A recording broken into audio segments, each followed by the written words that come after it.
Olá pessoal, tudo bom? Aqui é o professor Ulisses, né? E vamos continuar, né, com a nossa sequência de biologia, com a questão de fisiologia humana. Eu espero que vocês estejam focados, né? Continue estudando, continue se dedicando. Nesse momento é muito importante você fazer um planejamento no seu estudo. A que horas começar, a que horas você vai parar para lanchar, a que horas para descansar, a que horas você vai começar e a que hora você vai concluir o seu estudo daquele dia. Lembrando aquela dica que eu falei para vocês, que sempre em cada matéria, 40, 45 minutos, sempre trocando de matéria. Isso é muito importante. E o planejamento é importante para quê? Porque é ele que vai te cobrar no seu estudo no dia a dia. Porque como você está agora sozinho, não tem o horário da escola, não tem o, né, o horário do curso, nem nada, então às vezes você pode relaxar e perder o rumo. Então o fato de você fazer um planejamento, esse planejamento vai te cobrar, tá bom? Vai te ajudar a se disciplinar, porque você vai ter que ter muita disciplina. E né, tudo que está acontecendo é um desafio a mais que você vai ter que superar. Você faz parte de um momento único, né? Um momento triste, um momento único, uma pandemia, a pior pandemia acho que do último século, dos últimos 100 anos, né? No mínimo 50 anos, mas para mim acho os últimos 100 anos. E isso tem sido um desafio muito grande para todos, para vocês também. E eu estou convidando a vocês para superarem isso, né? É um momento de amadurecimento, de superação, e vocês fazem parte de um momento histórico muito marcante, né? Sem delonga, eu espero que vocês tenham recebido o material que eu pedi que entregasse para vocês, uma apostila, para facilitar o nosso estudo. Peço desculpa também se tiver alguma falha, porque esse tipo de aula eu não estou muito acostumado com isso, então eu sou meio calouro aqui também nesse tipo de aula. O que eu gosto mesmo é de ter confronto, né? Ficar de frente com meus alunos, olhando, debatendo, incentivando, né? Eu gosto muito disso. E aqui é uma coisa meio fria, com, com alguns recursos que eu não estou muito acostumado a usar, mas nós vamos aprendendo junto e vamos trabalhar e vamos nos superar. Vamos lá então? Pega a apostila de vocês. Nós vamos falar sobre o sistema respiratório, tudo bem? Esse sistema respiratório nosso está todo montado aí para você ver, né? Já está montado. Você já tem o desenho.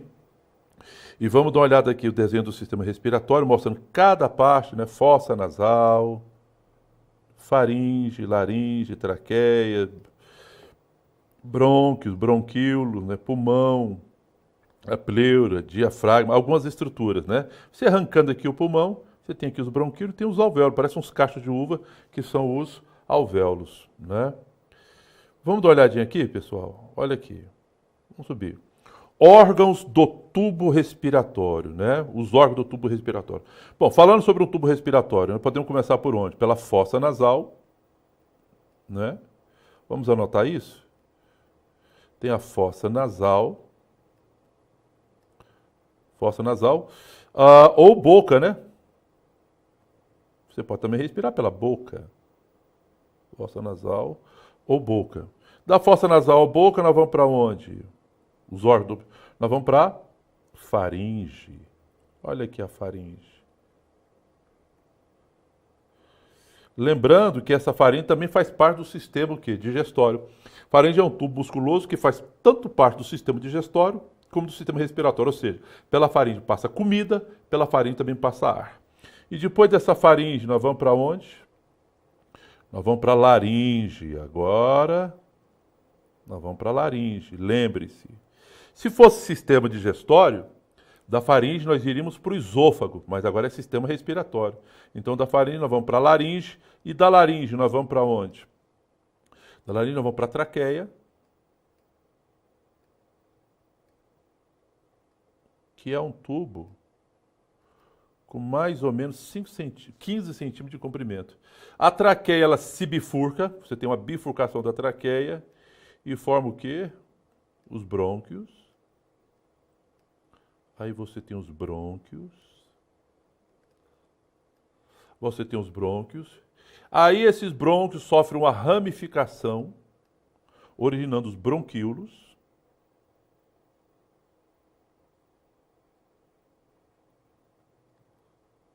Os bronquíolos.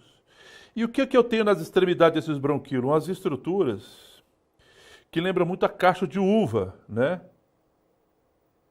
Que são os alvéolos. Que são os alvéolos pulmonares. Está aqui no desenho de vocês aqui, não sei se vocês estão percebendo, mas só para mostrar aqui, né?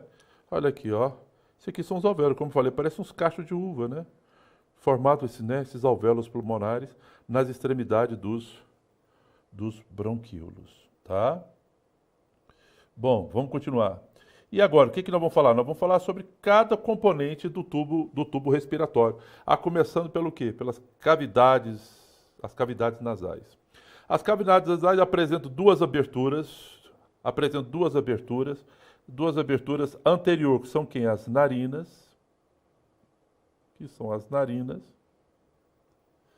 São as duas aberturas anteriores, que são as narinas, e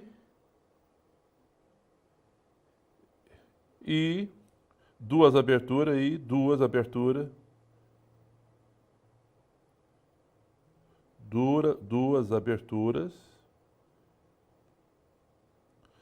duas aberturas posterior, que nós chamamos de coanas.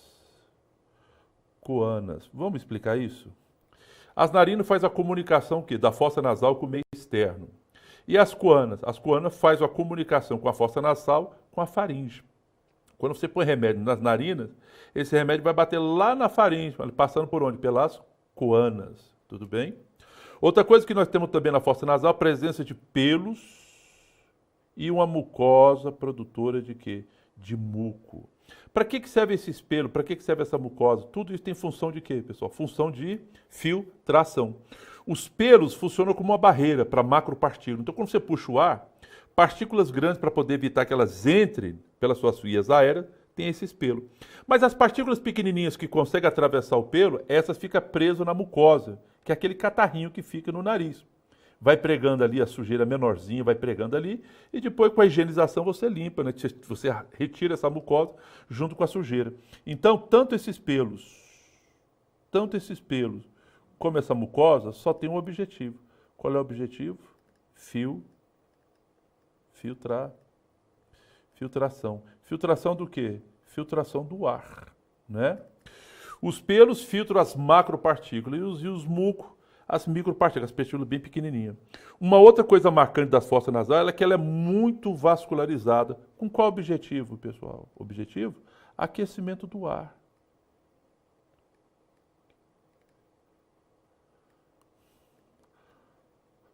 O aquecimento do ar. Mas qual é o objetivo de aquecer o ar? O ar tem que ser aquecido para que as suas vísceras, né, para que a temperatura das suas vísceras não abaixe. Porque se você ficar respirando ar muito frio e a temperatura das suas vísceras abaixarem, né, a eficiência do seu sistema imunológico também abaixa.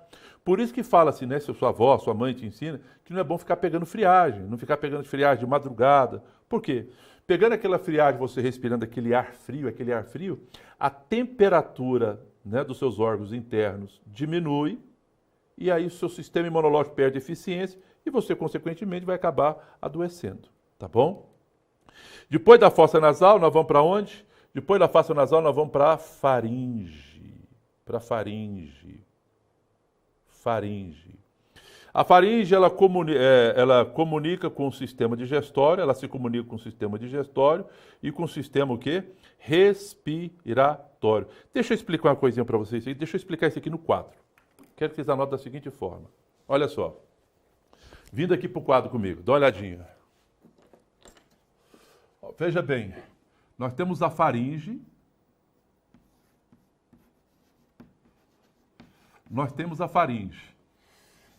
Essa faringe aqui, nós temos o terço superior dela. Nós temos o terço superior. O terço superior dessa faringe, ela faz comunicação com quem? O terço superior, ela faz comunicação com quem? Com a boca e com a fossa nasal.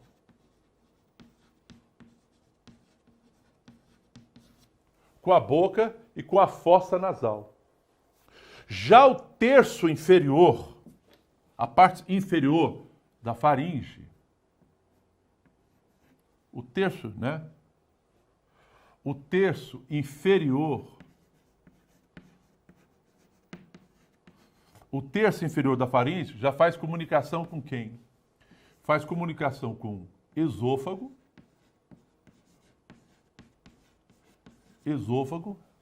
e com quem? Com a laringe.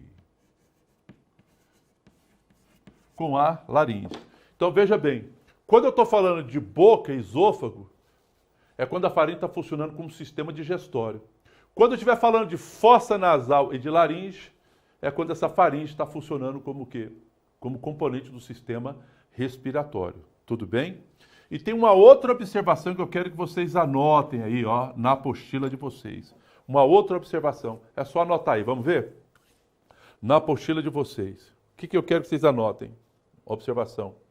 É que a faringe também faz comunicação com o ouvido médio, através da tuba auditiva. Olha só. Anote aí, por favor. A faringe também se comunica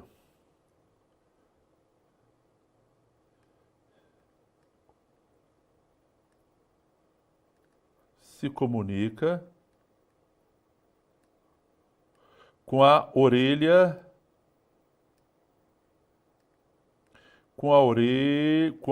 média, né? O termo moderno hoje é orelha média, eu detesto. Até hoje, de vez em quando eu vejo, estou falando ouvido médio, mas hoje o termo correto, orelha média. A faringe se comunica com a orelha média através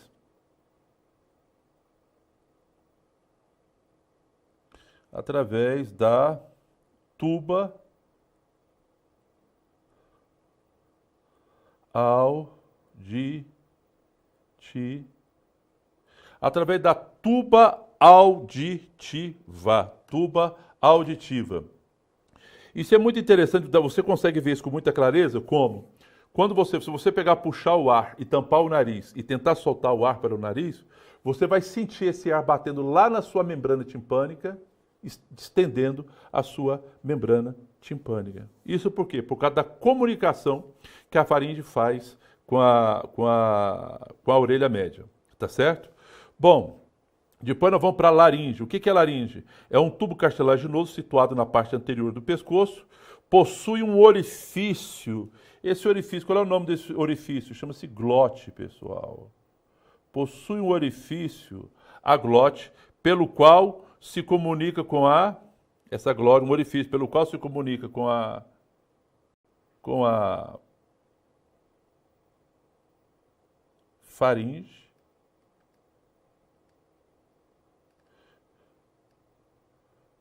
Faringe e a traqueia. E a traqueia.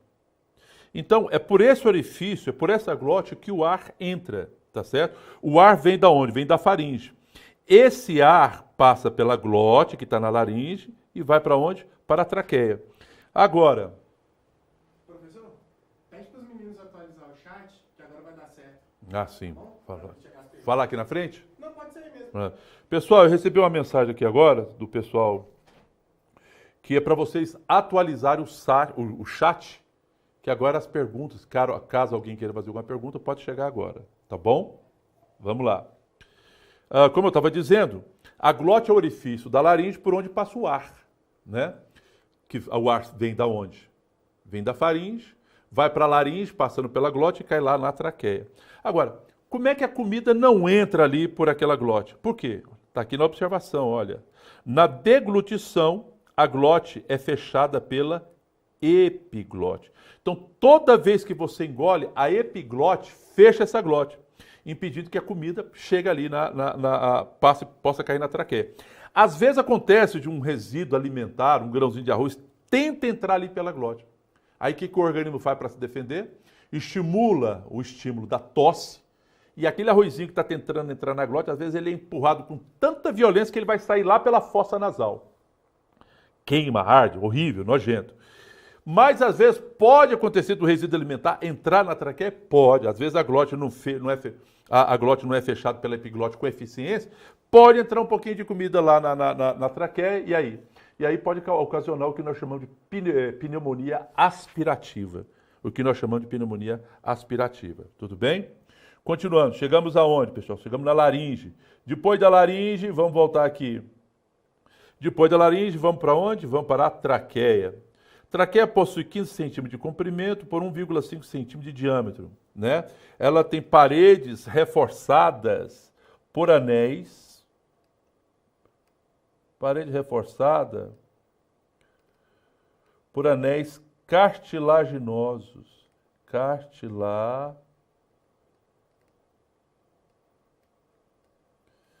Tem paredes reforçadas por anéis cartilaginosos. Esses anéis cartilaginosos, gente, mantêm a traqueia aberta, viu? Revestido internamente por olha aqui, por um tecido epitelial, rico em células produtoras de muco. Né? Por um tecido epitelial, desculpe aqui, tecido epitelial ciliado. É bom acrescentar. Revestido por um tecido epitelial ciliado, rico em células produtoras de quê? De muco. Eu não sei se você se lembra, quando nós estudamos histologia, qual é o tecido epitelial que nós temos aqui? É o tecido epitelial pseudoestratificado. Esse tecido epitelial pseudoestratificado, ele tem células produtoras de muco e as suas células são ricas em cílios. Tá certo? Os anéis cartilaginosos têm a função de quê? De manter as vias aéreas respiratórias. É como você pegar a mangueira de um aspirador de pó. Ele é todo sanfonado. Aquela sanfona, né, da mangueira do aspirador de pó, possibilita que você pegue aquela mangueira, você pode dobrar aquela mangueira do jeito que você quiser, que ela se mantenha aberta, que é o objetivo dos anéis cartilaginosos. E esse tecido epitelial ciliado rico em produtor de muco? A sujeira, as impurezas que vêm junto com o ar, vai pregar no muco. Esse muco é o catarro, é glicoproteína. E aí os cílios traz esse catarro, esse muco todo sujo, traz novamente para onde? Para a faringe. Aí você deglute, ele vai para o estômago e o estômago vai digerir aquilo ali tudinho. Aquilo ali é glicoproteína. Faz mal? Claro que não, aquilo é glicoproteína. Aquilo vai ser digerido, as proteínas vão ser digeridas. Pode comer seu catarrinho sem peso na consciência. Depois nós vamos para onde? Depois nós vamos para os brônquios. Lembre-se, eu tenho a traqueia que é um tubo de 15 centímetros. Só que essa traqueia, pessoal, ela tem que sofrer uma bifurcação. Por quê? Porque esse tubo tem que chegar nos dois pulmões, pulmão direito e pulmão esquerdo. Então os brônquios é o quê? Uma bifurcação da traqueia.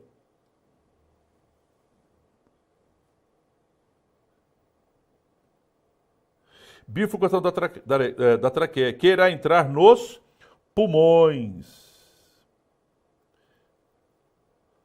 Olha só, ela entra nos pulmões, onde sofrerão uma ramificação.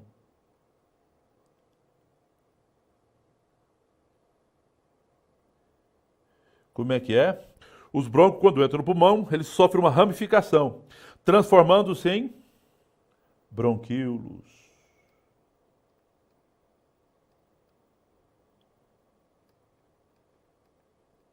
Transformando-se em bronquíolo. Uma observação. A traqueia e os bronquíolos possuem a mesma estrutura. A traqueia e os bronquíolos possuem a mesma estrutura, ou seja, constituído por anéis cartilaginosos, revestido por tecido ciliado produtor de brônquios. Traqueia, brônquios, bronquíolos possuem a mesma estrutura, ou seja, constituído por anéis cartilaginosos. Para que esses anéis cartilaginosos? Qual é a função? Manter as vias aéreas abertas. Revestido por tecido que? Dos brônquios. São ramificações dos brônquios. Bolsa, né? De paredes o quê? Pequena bolsa. De paredes delgadas. Pequena bolsa de paredes delgadas, formada por células pavimentosas.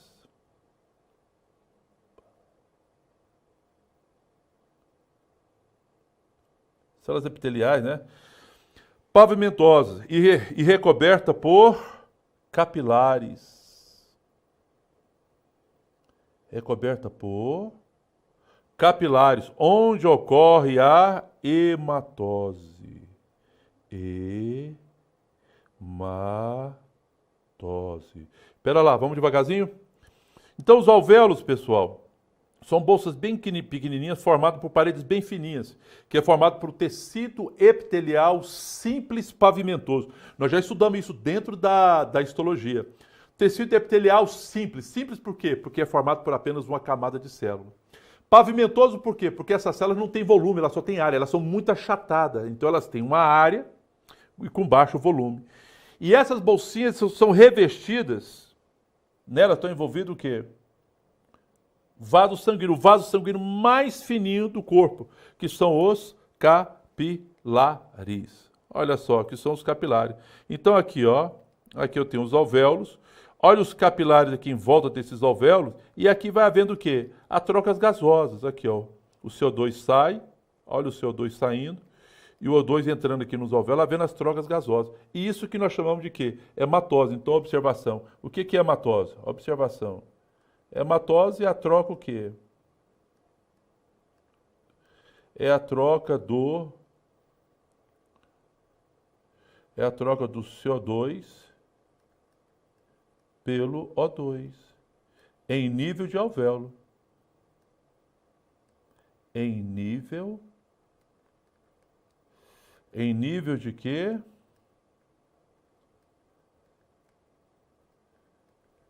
É a troca do O2, é a troca do CO2 pelo O2 em nível de alvéolo. Isso que nós chamamos de hematose. Tudo bem? Vamos lá. Vamos falar um pouquinho dos pulmões agora. Vamos falar um pouquinho dos pulmões. Pulmões são órgãos esponjosos de forma o quê? De forma cônica. Ele tem uma forma, parece um cone que fica na cavidade torácica. É um órgão esponjoso de forma cônica que contém os... O que eu tenho dentro dos pulmões, pessoal? Dentro do pulmão eu tenho os bronquíolos, que contém os bronquíolos.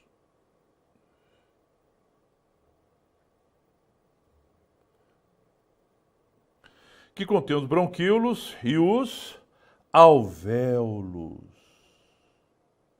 Que formam aqueles cardio, os alvéolos. Algo em torno de 400 milhões de alvéolos por pulmão, né? São revestidos por uma serosa dupla chamada pleura. Pleura. Pleura é uma serosa dupla, né? Onde estão, que reveste o pulmão. O pulmão está dentro da cavidade pleural. Mas eu queria falar uma coisinha para vocês. Serosa aqui, ó, serosa. O que é serosa, pessoal? Serosa é responsável pelo quê? Pelo revestimento externo de um órgão. E mucosa, responsável pelo revestimento interno de um órgão. Então é importante você saber essa diferença, que essa diferença pode ser abordada. Qual a diferença? A diferença entre serosa e mucosa. Serosa é o quê, pessoal? É formado por um tecido conjuntivo de revestimento, né? Serosa, revestimento externo. E mucosa, tecido epitelial, revestimento interno. Tá ok?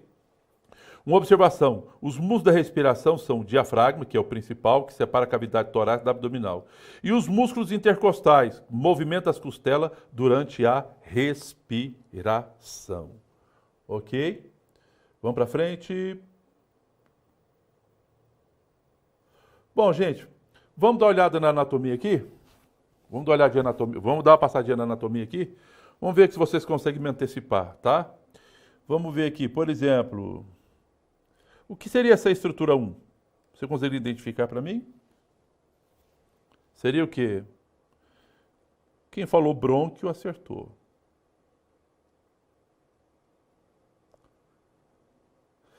Eu não vou numerar todos não, vou numerar só algumas, tá ok? Quem falou brônquio acertou. Essa estrutura 2, o que seria essa estrutura 2? A estrutura 2 está apontando para quê? Para os bronquíolos.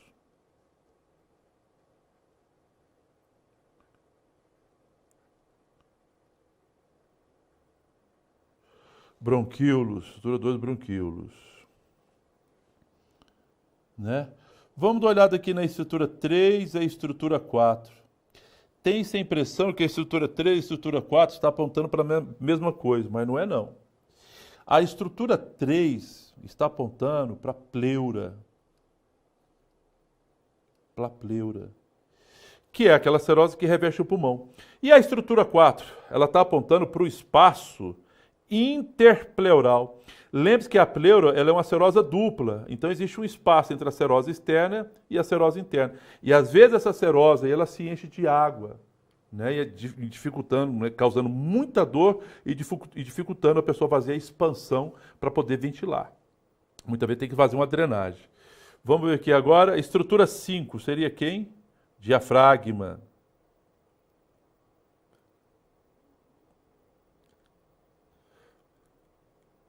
Estrutura 6, coração, não faz parte, né? Só como referência anatômica.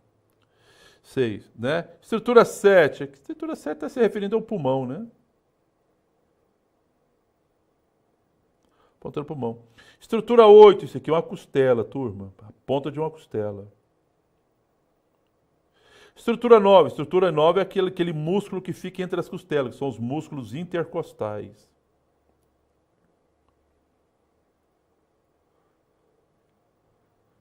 São os músculos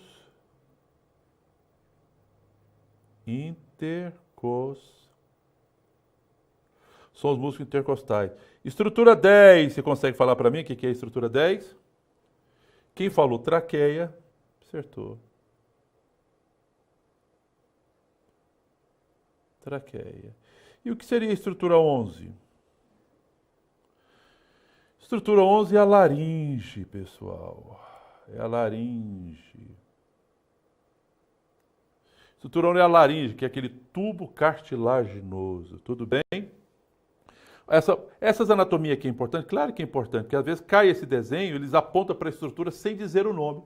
E começa a se fazer pergunta a respeito da estrutura para ver se você sabe identificar as estruturas. Tá bom? Fisiologia da respiração. Vamos lá? Vamos começar com a inspiração. Inspiração. Inspiração é o quê? A entrada de oxigênio, né?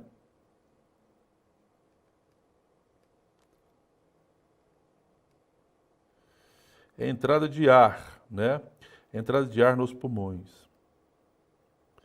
Eu gostaria de acrescentar que nessa inspiração nós temos contração dos músculos da respiração, tá? Acrescente isso aí, por favor. Que na inspiração, nós temos a contração dos músculos da respiração. Olha aqui, ó. Vamos ver aqui no desenho. O que é isso aqui? Essa cestinha está apontando para o diafragma. E aqui é esse plastrão, né, as costelas, na caixa torácica aqui, que vai ter uma expansão da caixa torácica, enquanto o diafragma baixa. Então, qual é o mecanismo? Né? O diafragma e os intercostais se contraem. Qual é a consequência quando esses músculos se contraem? O diafragma baixa.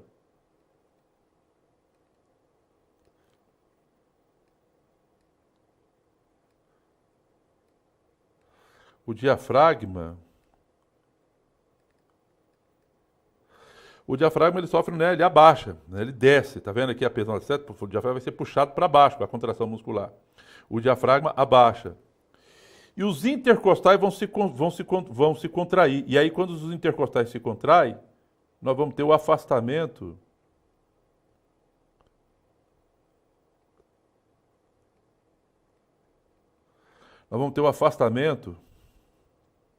das costelas. Afastamento das costelas. Aí eu pergunto para vocês, se o diafragma que abaixou, se as costelas se afastaram, o que acontece com o meu volume interno aqui? Evidentemente, o que vai acontecer? Eu vou ter o aumento do meu volume interno. Você concorda com isso? Diafragma abaixou, as costelas se afastaram, eu vou ter o aumento do meu volume. Agora eu pergunto, se aqui dentro desse volume eu tenho um gás, e se eu aumentei o volume, o que acontece com a minha pressão interna dos gases que estão aqui? Se eu aumentar o volume, você concorda comigo que eu vou ter uma diminuição da pressão?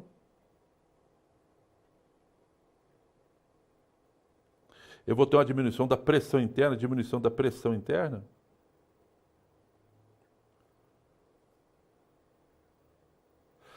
Como a pressão interna ficou menor, a pressão externa, relativamente, ficou o quê? Maior. Qual é a consequência? A consequência é o que eu vou ter uma entrada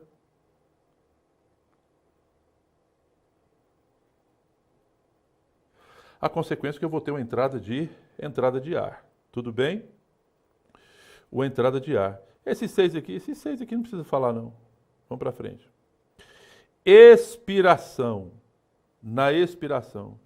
Bom, na expiração nós temos relaxamento.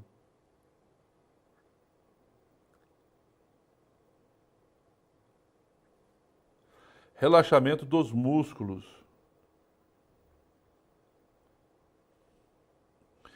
Relaxamento dos músculos respiratórios. Relaxamento dos músculos.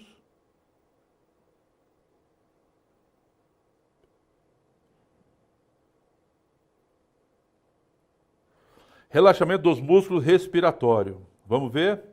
Quando o músculo relaxa, olha o que aconteceu com o músculo diafragma aqui. Percebeu que ele subiu? O músculo se levanta. E os intercostais, quando relaxam, o que acontece com as costelas? As costelas se aproximam. Né? Então, o que vai acontecer com o meu volume interno aqui? Ele vai, evidentemente, diminuir. Então, vamos ver aqui? Vamos dar uma olhada aqui? Então, o que vai acontecer? Vamos anotar. O que eu vou contar? Eu tenho, com relaxamento do diafragma,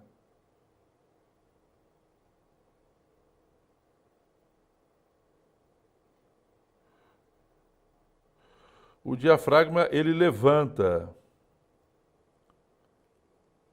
O diafragma, ele levanta.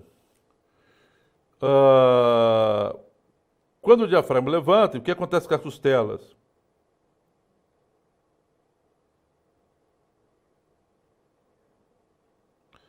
As costelas se aproximam.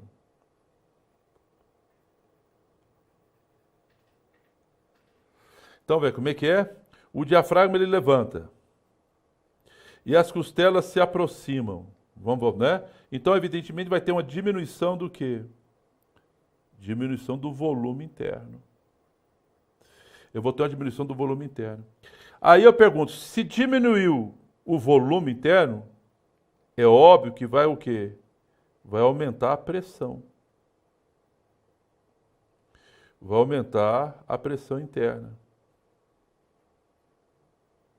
Bora voltar lá para o desenho? Aqui, ó. Você tem um desenho aí? Vamos repassar? Olha aqui, ó. Como o diafragma subiu, como as costelas se aproximaram, esse volume interno meu vai diminuir. Qual é a consequência? Que a pressão interna aqui fica muito alto em relação à pressão externa. Qual é a consequência? O ar é expelido. A consequência disso é que o ar é expelido. Né? Saída do ar. A saída do... Nós vamos ter a saída do ar. Tudo bem? Isso é a fisiologia da respiração, pessoal. E agora? O ritmo expiratório, ou seja, você respira lentamente ou você pode respirar rapidamente. Como é que é feito esse controle do ritmo respiratório? Vamos ver? O controle desse ritmo respiratório? Vamos ver? Né? Ele é controlado por quimiorreceptores, controlado por quimiorreceptores localizado no bulbo. Professor, Pois não. estão perguntando qual que quer dizer o número 4 do desenho que você estava explicando. Número 4? Número 4 é o espaço interpleural. É porque a pleura é uma serose com dupla membrana. Ela é uma serose dupla. Então ela tem uma parte voltada ali para as costelas, para o músculo, e outra parte voltada para o pulmão. E existe um espaço ali, chamado espaço interpleural. Qual é a importância desse espaço interpleural? É que às vezes ele se enche de líquido, fica encharcado. E aí quando a pessoa vai respirar, vai expandir o pulmão, causa uma dor monstruosa. Porque o pulmão não dói. Porque o pulmão não tem inervação sensitiva. E ele não pode ter. Por quê?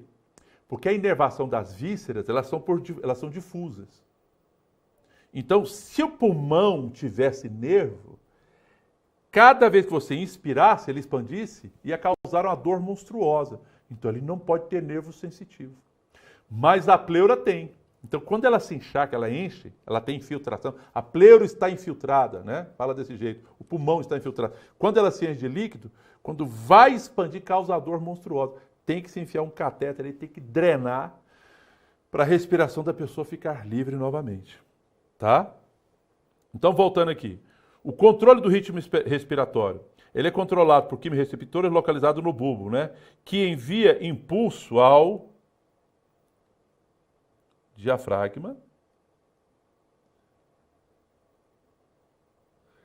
envia impulso ao diafragma, provocando um aumento na frequência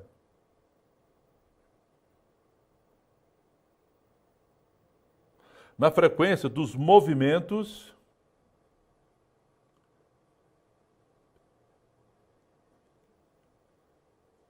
Perguntando também o que seria esse diafragma aumentar e diminuir. Vou explicar isso, só um minutinho. Beleza. Provocando um aumento na frequência dos movimentos respiratórios. Com isso, acelera-se a saída do CO2, acelera a saída do CO2 e a entrada de oxigênio. Só um negocinho então aqui, vem cá então. O ritmo respiratório é controlado de qual forma? Através do bulbo, né? É controlado pelo sistema nervoso central. Qual parte do sistema nervoso central? No bulbo. Tá aqui, ó, é o bulbo. Onde tem os quimiorreceptores, né? E esses quimiorreceptores mandam impulso para o diafragma. O diafragma, né, aumenta, né, provocando um aumento na frequência de contração desse diafragma, aumentando a frequência dos movimentos respiratórios, e por isso o CO2 é arrancado do pulmão. E o oxigênio é colocado no pulmão e do pulmão vai para o sangue. Tudo bem? Agora, qual é a pergunta que eu... O que seria o diafragma aumentar e diminuir? Não, o diafragma ele se contrai. Eu acho que é mais O diafragma ele se contrai. O que seria isso? Vamos voltar aqui para o desenho? Tá confundindo a contração e o relaxamento. Olha aqui. Está aqui o diafragma. Quando o diafragma se contrai... Bom, vamos mostrar o desenho aqui. Vamos voltar aqui do desenho. Cadê o desenho aqui? Espera lá. Está aqui. Quando o diafragma se contrai, tá vendo essa paredinha aqui? Esse aqui é o diafragma, tá? Aqui, ó, esse aqui é o diafragma. Quando ele se contrai, a seta está mostrando, ele baixa. Ele baixa. Quando os intercostais se contraem, as costelas são afastadas para os lados. As costelas são afastadas para os lados. Então, se o diafragma está aqui, ó, abaixou, e se as costelas são afastadas para os lados, estão vendo isso aí, pessoal? O que vai acontecer com esse volume meu interno aqui? Vai aumentar. Como esse volume interno meu aumentou aqui, a pressão interna aqui diminui, porque quanto maior o volume, menor a pressão. Se a pressão interna está diminuindo, a pressão externa está ficando o quê? Maior. Como a pressão externa fica maior do que a pressão interna, o ar acaba o quê? Por essa diferença de pressão, o ar acaba entrando nos pulmões. Isso na inspiração. Na expiração é o contrário. Olha aqui, ó. O diafragma relaxa. Olha o diafragma como é que ele subiu aqui, tá vendo? Aí o diafragma relaxa. E aí as costelas se aproximam. O que acontece com as costelas? Elas se aproximam. Ora, se as costelas estão se aproximando e o diafragma está subindo, o que acontece com o meu volume interno? Vai diminuir. Como esse volume interno diminui, a minha pressão interna, a pressão aqui interna, vai aumentar. Como a pressão interna ficou muito alta, o ar é expelido. O ar é expelido para o meio externo. Tá? Tem isso em relação ao diafragma. Bom, mas vamos continuar? Nós estamos falando sobre o ritmo respiratório. Quem é que controla esse ritmo respiratório? O bulbo, né? Os quimiorreceptores presentes no bulbo. Né? E esse bulbo vai mandando estímulo lá para o diafragma. Aqui tem uma observação muito importante. Dá uma olhada aqui. O controle do bulbo é feito através de mensagens nervosas vindo de receptores que detectam o nível de gás carbônico e oxigênio e o pH do sangue. Deixa eu mostrar uma coisa para vocês. Vem cá. Esse aqui é o coração. Aqui eu tenho o cérebro. Tá aqui a nossa caixa torácica aqui. O bulbo, pessoal, ele fica onde? Ele fica acima da ponte. Olha aqui, ó. Aqui eu tenho a ponte. O bulbo é esse aqui, ó. Esse aqui é o bulbo. E aqui no bulbo eu tenho o quê? O centro de controle do bulbo, tá vendo? Tá marcado aqui. Aí o que acontece? Ele manda estímulo por esses nervos aqui, ó. Manda estímulo para o diafragma, tá vendo? Esse aqui é o músculo diafragma. Estão percebendo o diafragma? Esse nervo manda estímulo para o diafragma. E esse nervo também manda aqui, ó, para onde? Para os intercostais, os músculos que ficam entre as costelas. Esse nervo aqui tem um nome, viu, gente? Esse nervo chama-se nervo frênico. Qual é o nome desse nervo? Nervo frênico. Nervo frênico. Então o bulbo, através do nervo frênico, manda estímulo para onde? Para o diafragma se contrair e relaxar, né? Aumentando ou diminuindo a frequência respiratória. Agora, sabe uma coisa interessante? Às vezes, esse nervo frênico, ele fica irritado. E com a irritação do nervo frênico, o que causa? O soluço. Aí você fica... O que é esse soluço? É uma irritação do nervo frênico. Tudo bem? Nesse mesmo desenho aqui, eu quero te mostrar essas artérias aqui, ó. Tá vendo essas artérias? Essas artérias aqui são chamadas carótidas, tá? Mas por que eu estou te chamando a atenção dessas carótidas? Porque nessas carótidas nós temos quimiorreceptores. Tá vendo esses quimiorreceptores? Esses quimiorreceptores da carótida, eles controlam o nível de oxigênio que está indo para o encéfalo. Deixa eu explicar uma coisa para vocês aqui no quadro. Eu preciso do quadro para explicar isso para vocês. Vem comigo aqui para o quadro, por favor. Deixa eu falar uma coisa aqui para vocês. Quadro aqui, olha aqui. Veja bem. Veja bem. Eu tenho aqui o bulbo. Eu tenho aqui o bulbo. E esse bulbo aqui, esse bulbo que eu falei para vocês, que ele controla o quê? Esse bulbo, o que ele faz? Ele controla o quê? A frequência respiratória.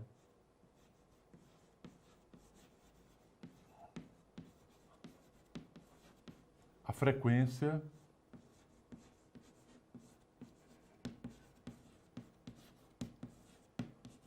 não é isso? Sai dele o que? Os nervos frênicos, que vai lá para o diafragma e vai para os músculos intercostais. Agora, a pergunta que você pode estar fazendo: como é que ele vai saber que tem que aumentar ou diminuir a frequência respiratória? Essa orientação quem faz são os gases respiratórios presentes no sangue. Por exemplo, você tem um CO2 aqui, ó.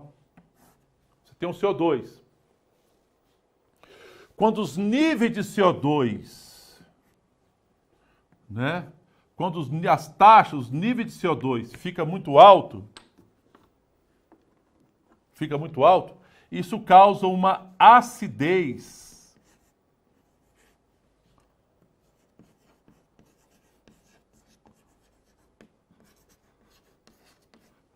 Isso causa uma acidez sanguínea. Essa acidez é detectada pelos quimiorreceptores do bulbo. Essa acidez sanguínea,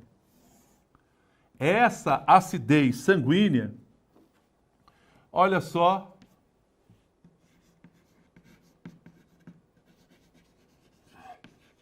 estimula o bulbo, e esse bulbo, através do nervo frênico, manda estímulo lá para o músculo diafragma, intercostais, para fazer o quê?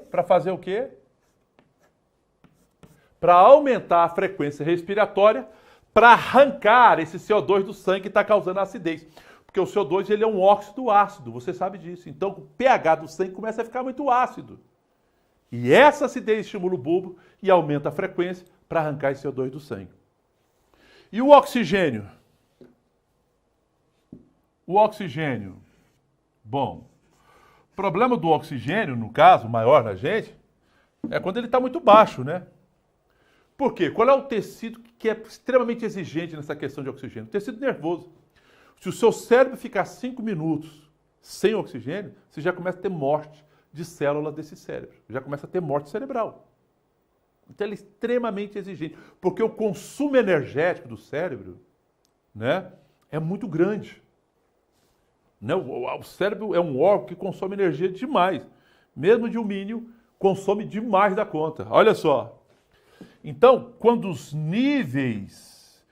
as taxas de O2 estão muito baixas, lembra daqueles quimiorreceptores da carótida que eu mostrei para vocês? Olha só.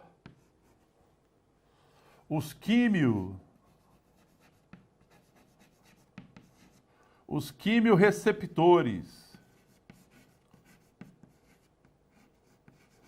Os quimiorreceptores da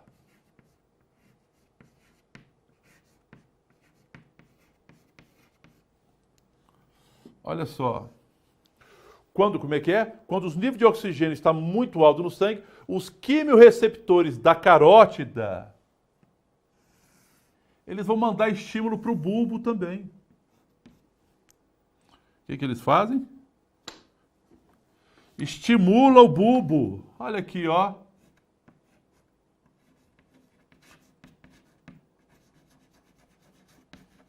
Vai estimular o bulbo para aumentar a frequência respiratória, para aumentar essa captação de oxigênio. Então, pera lá. O CO2, quando o nível está alto, causa uma acidez. O bulbo é estimulado para aumentar a frequência, para tirar o CO2. Quando os níveis de oxigênio estão baixos, os quimiorreceptores da carótida estimulam o bulbo para aumentar a frequência respiratória, para aumentar a captação de oxigênio. Ok, pessoal? Entenderam isso? Vamos continuar. Vamos voltar para a nossa apostila.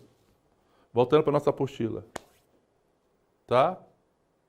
Então, eu espero que vocês tenham anotado, né, colocado no quadro, anotado esse tudo que eu coloquei no quadro para vocês, na sua apostila. Vamos para frente?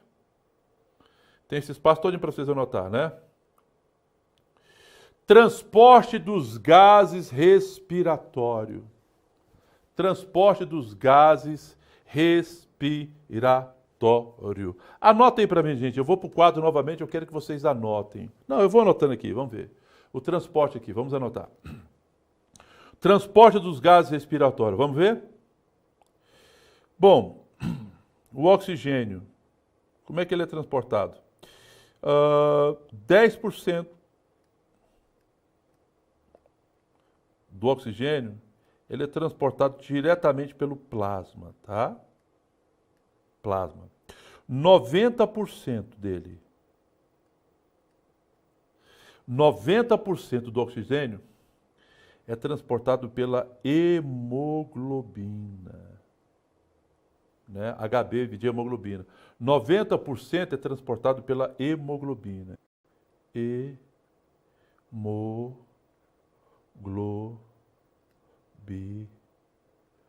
Oxihemoglobina. Tá certo? Então, a maior parte do oxigênio é transportado por onde? O alvéolo. Tá ok? Veja bem. Quando a hemoglobina ela está aqui próximo dos alvéolos, o que a hemoglobina faz com o oxigênio? O que a hemoglobina faz com o oxigênio? O oxigênio está dentro do alvéolo. Teve hematose, o oxigênio é capturado por essa hemoglobina, que está dentro das hemácias. Aí essa hemácia é transportada pelo sangue e chega lá nos tecidos. E aí a hemoglobina faz o que lá nos tecidos? Solta o oxigênio. Qual é a pergunta que se faz aqui? A hemoglobina é a mesma. O oxigênio é o mesmo. E qual é a pergunta natural? Por que o comportamento mudou? Como assim o comportamento mudou? Lá em nível de alvéolo, o comportamento da hemoglobina foi agarrar o oxigênio. Já a hemoglobina em nível de tecido, o comportamento da hemoglobina foi soltar o CO2. Ora, por que mudou o comportamento? O que foi que aconteceu? O que aconteceu foi a acidez do sangue, pessoal. Olha aqui, ó. Foi a acidez do sangue. Aqui nos tecidos, o que os tecidos jogam no sangue? Joga CO2. CO2. E com o CO2 jogado aqui no meio, o meio fica mais ácido. E quanto mais ácido o meio, menor é a afinidade da hemoglobina pelo oxigênio. Por isso que a hemoglobina solta. Quando chega nos alvéolos, o CO2 é tirado do sangue. Como o CO2 é arrancado do plasma sanguíneo, o meio fica o quê? Mais o quê? Neutro. Mais próximo do neutro. Como agora o pH está mais neutro, qual é a consequência? A afinidade da hemoglobina pelo oxigênio aumenta. Aí ela agarra o oxigênio. Vamos entender esse gráfico aqui? Dá uma olhadinha nesse gráfico. Deixa eu explicar aqui para você esse gráfico aqui, ó. Dá uma olhada.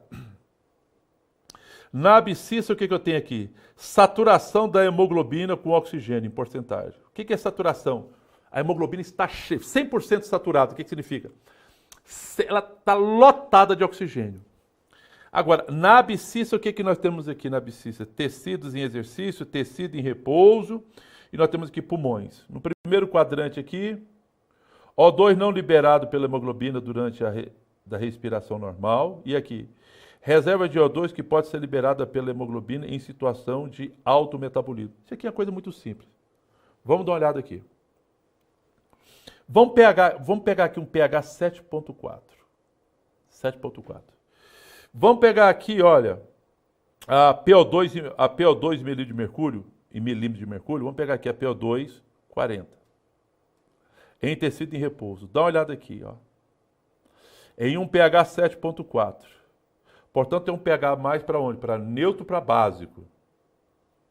Neutro para básico, né? Vamos anotar aqui. Olha aqui. Agora vamos pegar aqui o pH 7.2. Olha, só mudei um pouquinho, né, o pH. Vamos dar uma olhadinha? A saturação.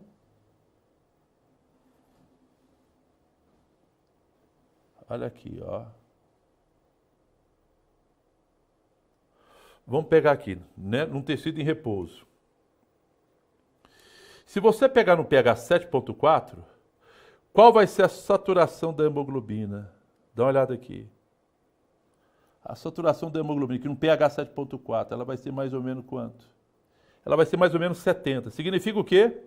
Que a hemoglobina soltou só 30% de oxigênio. Ela ainda está com 70% do oxigênio preso à hemoglobina. Mas se eu colocar o pH aqui, abaixar o pH um pouquinho mais, e para o lado, né, caminhando para o ácido, aqui vai caminhar para o neutro, do neutro vai para o ácido. Se eu abaixar um pouquinho mais o pH, olha o que acontece aqui, ó. Se eu baixar um pouquinho o pH, olha o que acontece com a saturação aqui, ó. Já caiu para quanto? Já caiu para 60. O que significa? Que a hemoglobina soltou 40% do oxigênio e reteu 60%. Isso em tecido o quê? Em repouso, onde eu alterei só um pouco o pH. Mas vamos imaginar agora, nessa situação aqui, ó, tecido em quê? Em exercício. Quando você está fazendo exercício, você libera uma grande quantidade de CO2 no sangue. É ou não é verdade? O metabolismo é acelerado, você libera uma grande quantidade de CO2 no sangue. Se você libera uma grande quantidade de CO2 no sangue, o que acontece? O sangue fica muito ácido. Então vamos ver aqui no verde aqui que o sangue seria mais ácido. Vamos ver aqui no verde que o sangue é menos ácido. Olha aqui.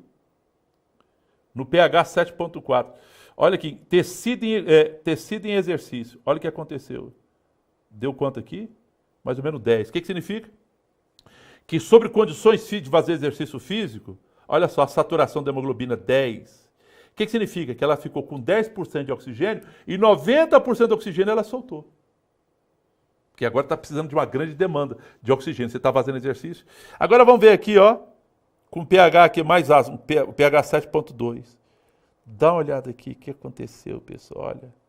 No pH 7.2, quanto mais baixo o pH, menor a afinidade da hemoglobina pelo oxigênio. Olha só, a hemoglobina soltou praticamente quase que 100% do oxigênio, né? Algo em torno de 5%. Ela soltou 95% do oxigênio, quase que 100%. Quer dizer, a saturação da hemoglobina é quanto? É 5 aqui, né? É 5.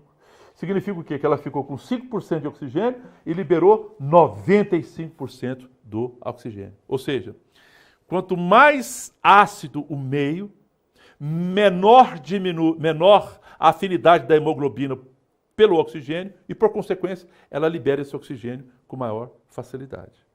Tá? Vamos dar uma olhada aqui? Né? O que é o gráfico A? Curva de dissociação da hemoglobina humana de adulto a 37 graus em diferentes valores de pH. Foi o que acabamos de explicar. Agora o gráfico B aqui, ó, quero trabalhar esse gráfico B com você. Gráfico B. Curva de dissociação da hemoglobina fetal, da hemoglobina de adulto e da mioglobina. Pera lá, vamos explicar algumas coisinhas? Hemoglobina fetal é do bebê quando está dentro da barriga da mãe. A hemoglobina do adulto e a mioglobina. Vocês se lembram o que é mioglobina? Eu ensinei isso em histologia. Mioglobina é uma proteína da célula muscular que armazena oxigênio. Mioglobina é uma proteína muscular que armazena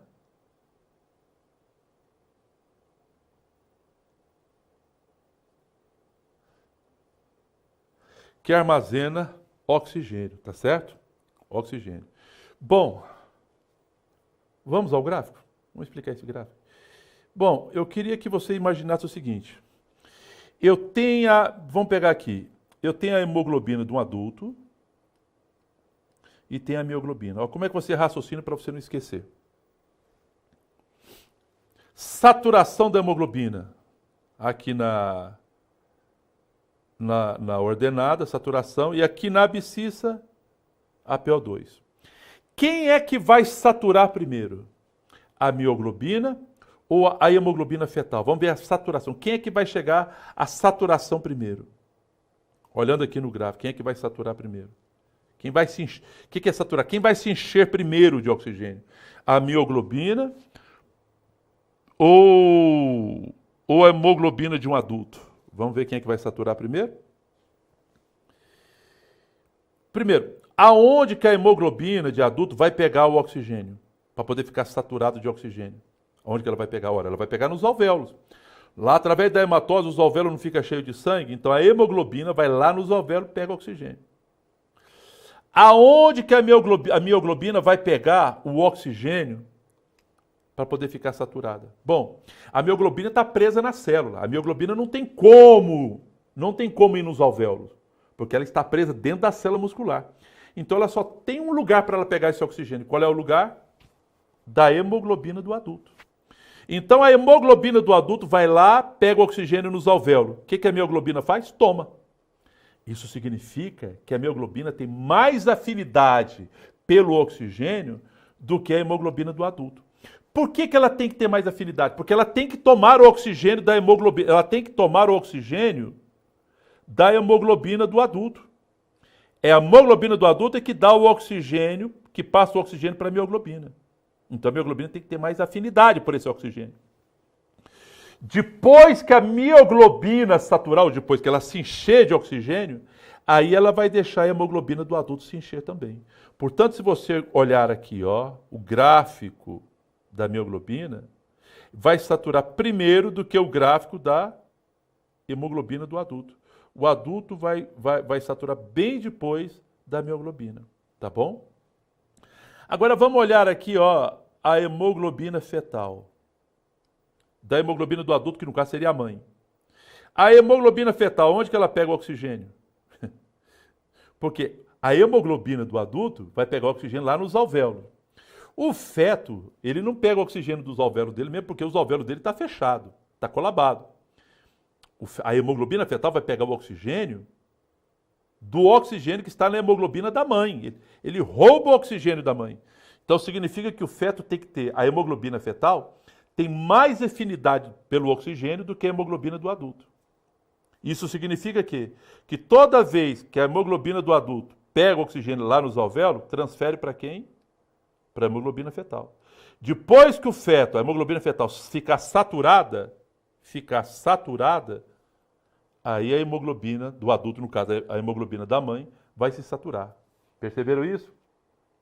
Então eu tenho a hemoglobina fetal. Depois que ela satura, aí depois que a hemoglobina materna vai se saturar. Tudo bem? Repassando. A mioglobina tem mais afinidade pelo oxigênio do que a hemoglobina do adulto. Por quê? Porque ela rouba o oxigênio da hemoglobina do adulto. Então ela tem que ter mais afinidade.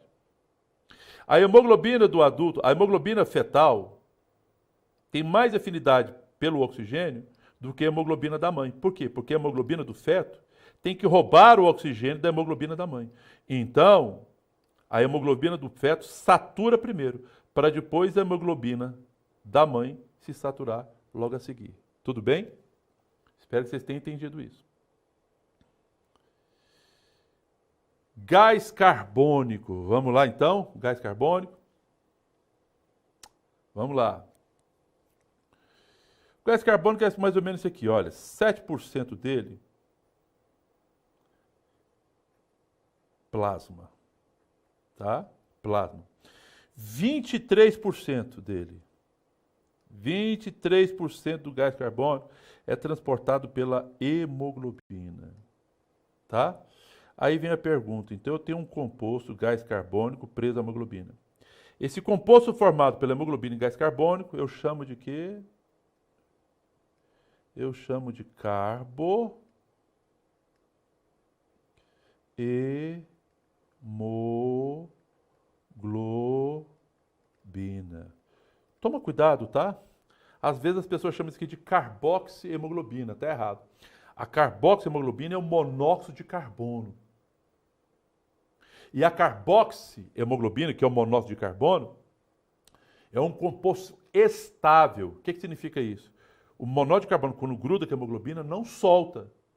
Por isso que a pessoa morre por asfixia, tá certo? Por asfixia. E olha só, 70% do CO2 no sangue é transportado na forma de íon bicarbonato. 70% é transportado na forma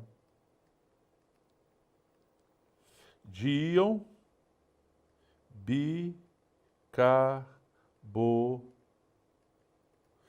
Na forma de íon bicarbonato. Como é que é o bicarbonato? HCO3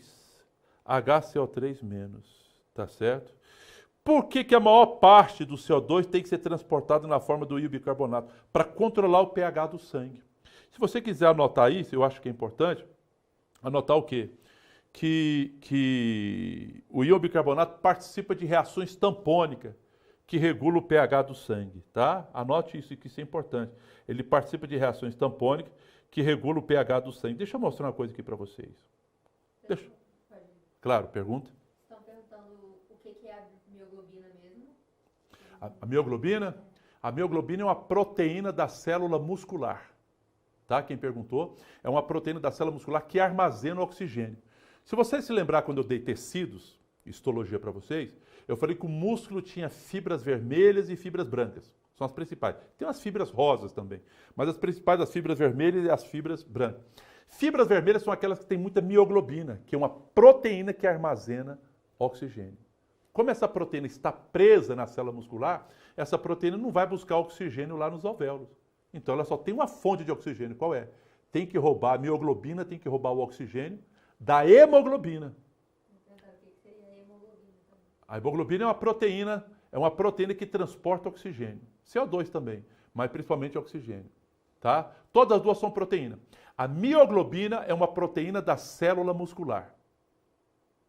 E é uma proteína que fica presa na célula muscular. A hemoglobina também é uma proteína que fica no interior das hemácias, dos glóbulos vermelhos.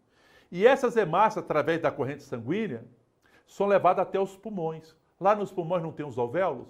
Pois bem, essas hemácias, através da sua hemoglobina, a hemoglobina deixa o CO2 lá nos pulmões e captura o oxigênio. Aí a hemoglobina vem lotada de oxigênio. Quando passa pela célula muscular, a mioglobina rouba esse oxigênio. Aí a hemoglobina, tadinha, que fica sem oxigênio, o que ela faz humildemente? Volta lá nos alvéolos para pegar mais oxigênio. Aí a mioglobina rouba de novo. E aí? Enquanto a mioglobina não se encher, não ficar totalmente cheia, ou seja, enquanto ela não ficar saturada, ela não vai deixar a hemoglobina saturar. Então quem é que satura primeiro? Primeiro a mioglobina, ela fica cheia. Só depois que ela está cheia, aí ela deixa a hemoglobina se encher, ou seja, ficar saturada. Tá bom? Deixa eu mostrar uma coisa para vocês. A maior parte do CO2 é transportado na forma de bicarbonato, né? Você deve estar perguntando, mas como é que é isso? Como é que é isso? É o seguinte, pessoal, deixa eu mostrar aqui para vocês. Olha. Eu tenho um tecido aqui, ó. Aqui eu tenho plasma sanguíneo. Deixa eu mostrar para vocês. Aqui eu tenho plasma sanguíneo.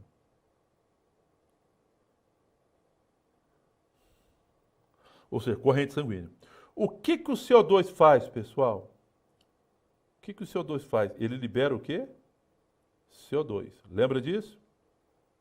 Parte desse CO2, 7%, vai para o plasma, né? Parte desse CO2 é capturado por quem? Pela hemoglobina, né? Em torno de 23%. Mas parte desse CO2, ele se transforma em íon bicarbonato. Você está perguntando, mas como é que ocorre isso? Quem é que chega aqui junto aos tecidos, pessoal? Vocês se lembram? A hemoglobina, a hemácia. A hemácia, pessoal, eritrócito, é o globo vermelho. Dentro da hemácia tem a hemoglobina. Então, parte desse CO2, quando entra na hemácia, se combina com a hemoglobina, formando a carbohemoglobina. Mas olha só, nem todo o CO2 vai ser preso pela hemoglobina. Lembra? Só 23%. A maior parte desse CO2, quando entra na hemácia, olha aqui, pessoal, não sei se vocês estão vendo. Quando entra na hemácia, esse CO2 dentro da hemácia, ele se combina com água, velho. Ele se combina com quem? Com água. E quando o CO2 lá dentro da hemácia se combina com a água, forma o quê? O H2CO3. Alguém se lembra o que é isso aí? Esse H2CO3 é o gás carbônico. Isso dentro da onde? Da hemácia. E agora, o que vai acontecer? Vamos ver? Esse H2CO3, ele vai sofrer ação de uma enzima. Ele vai sofrer ação. Ele vai sofrer ação de uma enzima chamada anidrase carbônica. Esse A é de quê? Esse A é de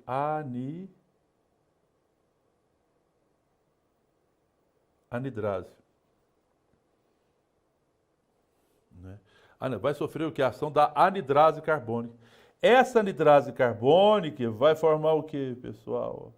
Vai dar origem a H+, mais HCO3 menos, porque perdeu esse hidrogênio. Isso tudo está acontecendo dentro da onde, pessoal?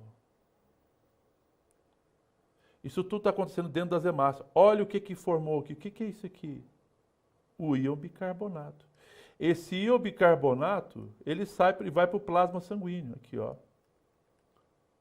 HCO3 menos. Ele vai para o plasma sanguíneo. Então, esse íon bicarbonato, ele é transportado, olha aqui, ó. Lembra? Ele representa 70% do quê? Ele é responsável por 70% do CO2. E aí o que acontece com ele? O que acontece com ele? Que ele vai ser transportado para a corrente sanguínea e vai em direção aonde? E vai em direção aos pulmões. Olha aqui, ó. Está aqui o íon bicarbonato, aqui, ó. HCO3 menos. Ele vai em direção aos pulmões. Quando ele chega lá nos pulmões, sabe o que acontece? Quando ele chega lá nos pulmões, ele entra novamente na hemácia.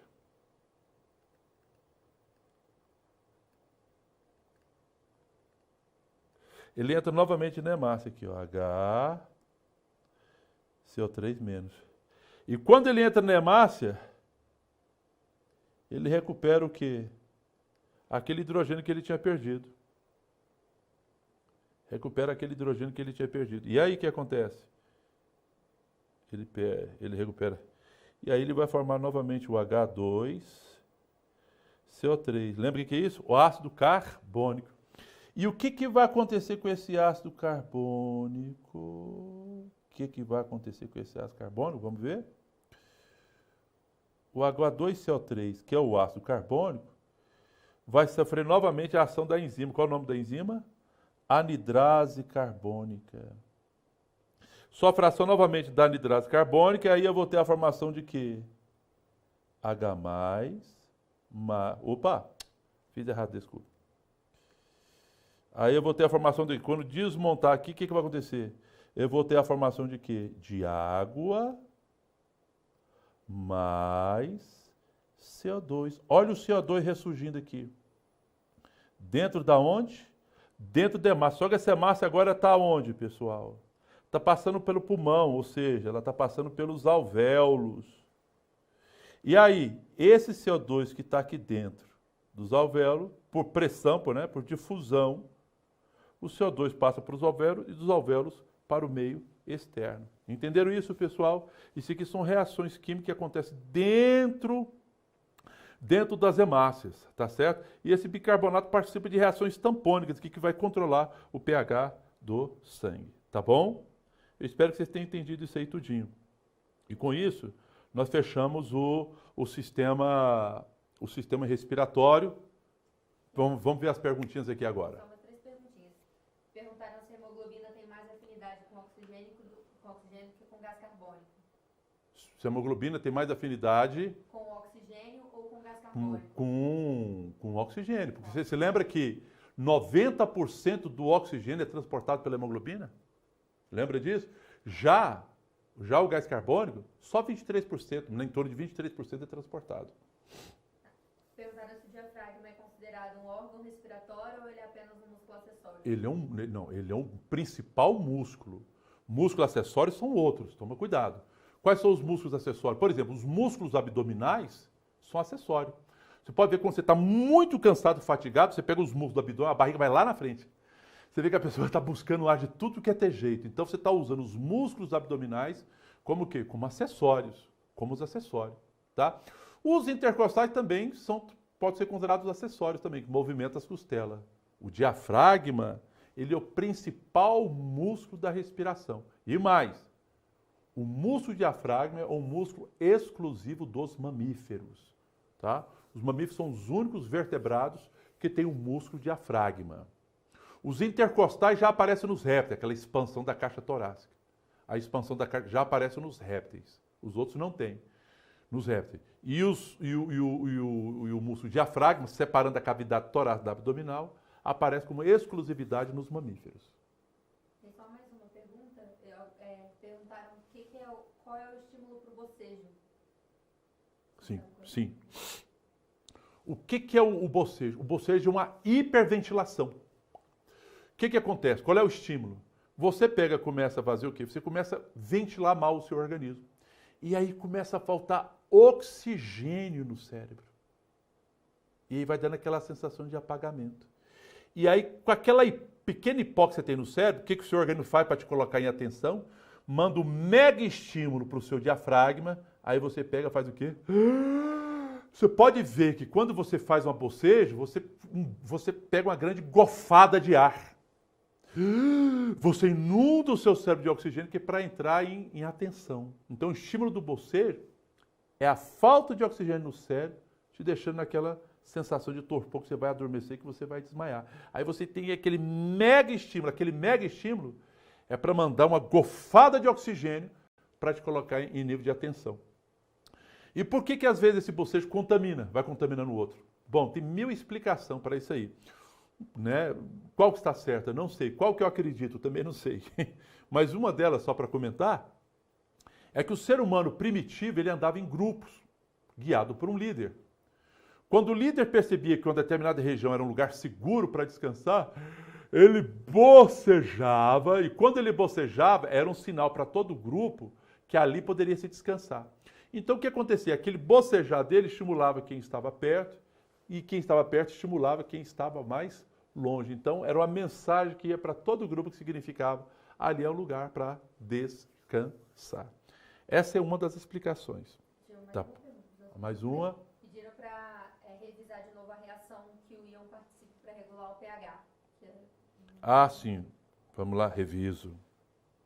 Para explicar novamente? Aquela do CO2?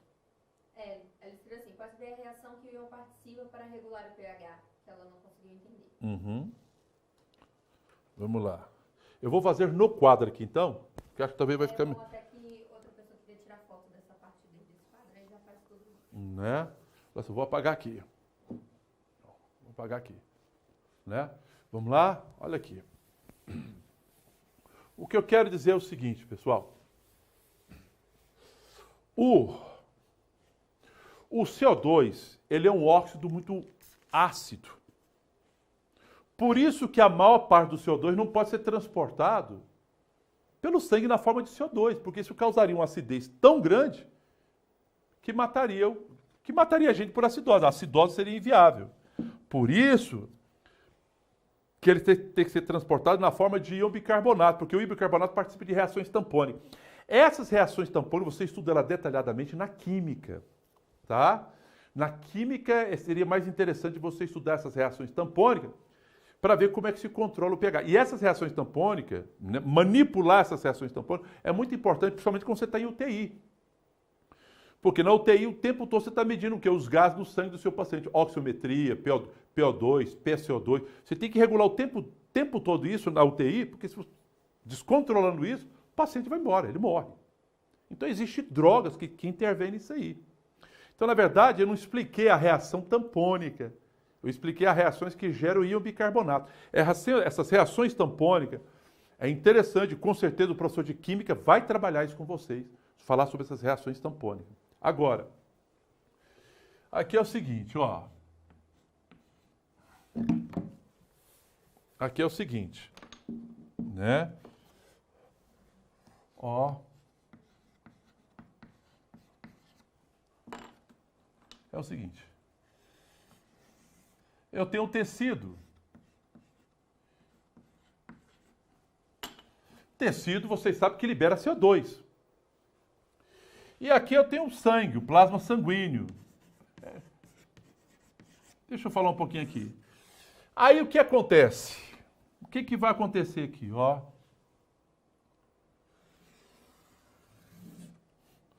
O que vai acontecer aqui? Esse CO2, né? Lembra que 7% que ele vai, 7% dele é transportado no plasma. É transportado no plasma. 23% dele é preso transportado pela hemoglobina. Agora, olha aqui.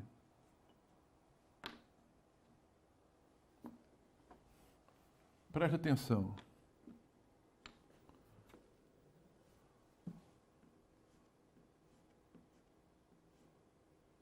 É transportado pela hemoglobina. Agora, tem parte do CO2 aqui, ó. Parte desse CO2 aqui. Parte desse CO2 aqui. Ele vai ser capturado. Parte desse CO2 aqui. Quando ele entra dentro, lá dentro, ele se combina com quem? Com a água. É uma reação, né? Esse CO2 mais a água forma quem? O ácido carbônico. H2CO3. O ácido carbônico. Tá ok?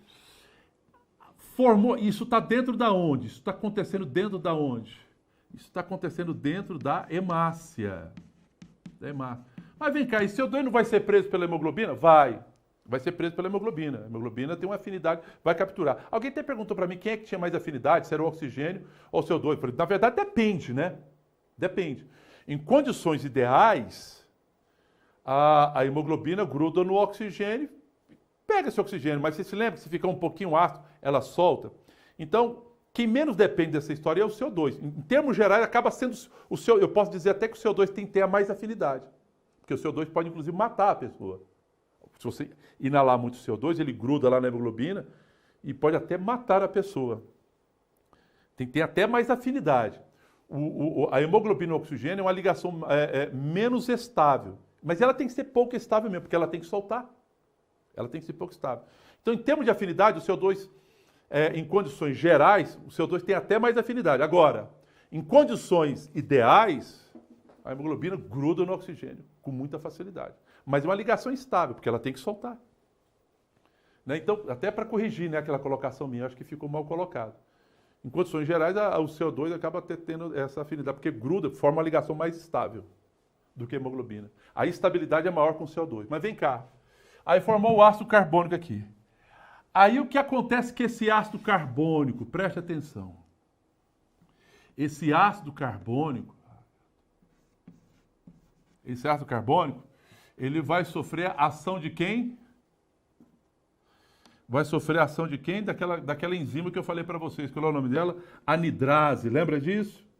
Vai sofrer a ação da anidrase. E aí, qual é a consequência? E aí vai formar o quê? Ó? Com a ação da anidrase carbônica, vai formar o H+, mais o HCO3 menos. Olha o nosso bicarbonato aqui. Tá vendo aqui, pessoal? Olha da onde que vem o bicarbonato. A maior parte do CO2 é transportado nessa forma de bicarbonato. Tudo isso aqui aconteceu dentro da onde? Dentro da hemácia. Espera lá, nós temos que explicar algumas coisas aqui, ó. Por exemplo, esse H+ pode ficar solto aqui no meio? Claro que não. Por que não? Porque esse H+ solto no meio torna o meio muito ácido. E você sabe que isso pode ser letal para a célula. Pode causar uma acidez terrível. Como é que se mede a força de um ácido? Não é a capacidade dele liberar os H+? Então esse H+ não pode ficar solto. Então esse H+ tem que ser capturado.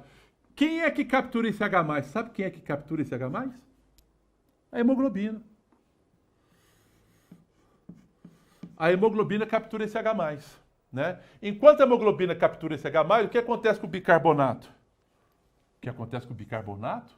Ele vai para o plasma, ele vai para o sangue, ele vai para o plasma sanguíneo. Olha aqui, ó. HCO3. E é ele aqui que vai participar das reações tampônicas, que a química vai trabalhar isso com vocês. Olha só. Então, 70%. Então, olha aqui, olha. 70% do CO2 liberado pelo tecido é transportado pelo plasma sanguíneo na forma de um bicarbonato. E agora o que acontece aqui? O que vai acontecer com esse bicarbonato? O que vai acontecer com esse bicarbonato?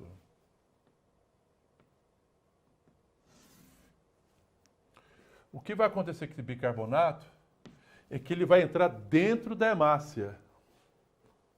Olha aqui, ó. H.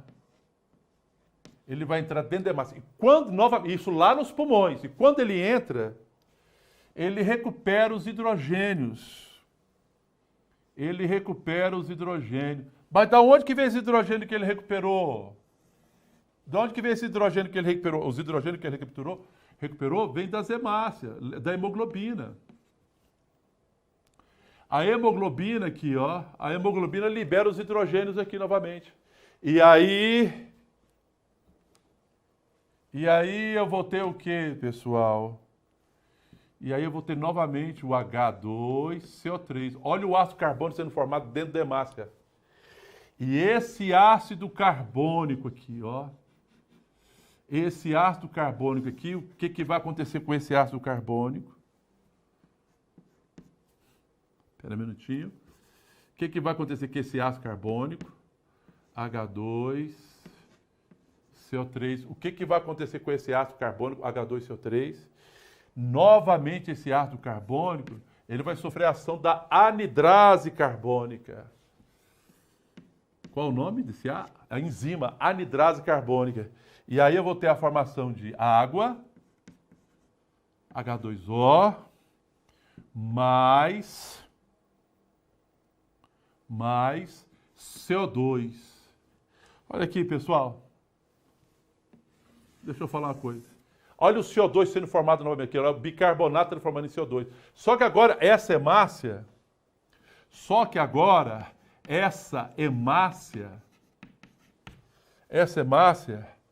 está passando por onde agora? Estava no tecido. Aqui estava no tecido, do lado de cá. E do lado de cá está onde? No alvéolo. No alvéolo. Qual é a consequência? Esse CO2 que está lá dentro é jogado aonde? É jogado aqui no alvéolo. E esse CO2 que está no alvéolo vai ser expelido para o meio externo. Apenas por equilíbrio eletrolítico, olha só, para equilíbrio eletrolítico, neste momento aqui, ó, quando você tem a formação do bicarbonato, você tem uma entrada de íon cloro. E aqui você tem uma saída de íon cloro. Toma cuidado, tem gente que pensa que esse íon cloro negativo aqui vai pegar esse H mais positivo. Não pega não, não acontece isso aqui não. Tá certo? Isso aqui é para equilíbrio, para um equilíbrio eletrolítico, carga positiva e carga negativa. Aqui ele entra o cloro e aqui o cloro sai. Tudo bem? Agora, as reações tampônicas acontecem aqui, ó. Porque sim, o bicarbonato participando das reações tampônicas, que dentro da química, os professores de química vão mostrar isso para vocês com uma riqueza de detalhes maior, tá bom? Quantos minutos eu tenho? Tem que 1 hora que acaba, né? Eu não sei, exatamente eu não sei. Só de 45, acho que são 15 minutos. Cadê o pessoal? Será que dá tempo de ensinar mais alguma coisa? Tem que ver, né? Porque fica ruim parar assim pela metade. Ele vai responder agora. Ele vai responder só um minutinho. Quantos minutos? Acabou o tempo. Ô, pessoal, acabou o tempo, né? Olha, gente, desculpa qualquer coisa, porque esse é um sistema que eu não estou muito acostumado a usar, essas videoaulas dessa forma ao vivo, mas eu mandei essa apostila para vocês.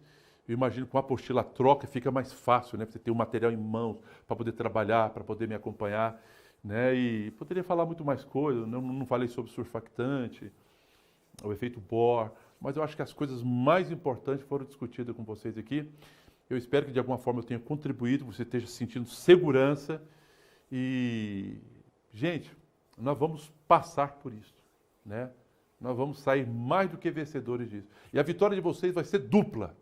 Primeiro, porque você vai passar por essa pandemia e segundo, você vai sair dessa pandemia que está te entristecendo tanto, direto para a tua universidade que vai te alegrar tanto. Tá bom? Estou profetizando isso na sua vida. Eu, como discípulo do Pai, faço essas coisas. Um abraço, queridos. Fiquem com Deus. Até a próxima.